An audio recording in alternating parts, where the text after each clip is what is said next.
Alright guys, here's the tutorial on the tornado real quick. This is just a little quick video of me just doing during sparrings, just a couple of them. And we'll get right into it. Let's go.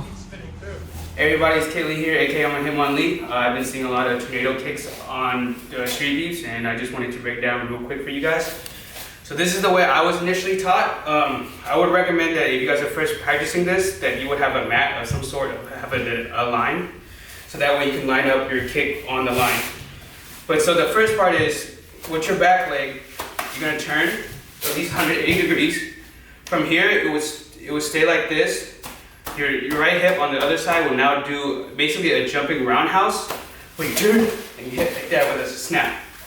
Now, in full motion though, you're gonna twist it all the way through. It's not gonna be any stoppage, so like that.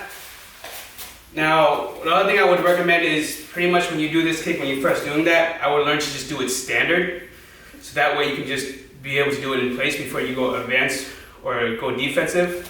For every strike, there's always standard, offensive or defensive.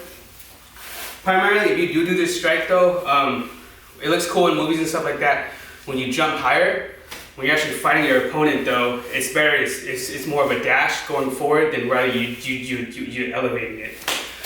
One of the ways I like to do it a lot is I use a standard roundhouse first as a fake. That way it also gives you an extra motion of going forward, and it gives you way more momentum.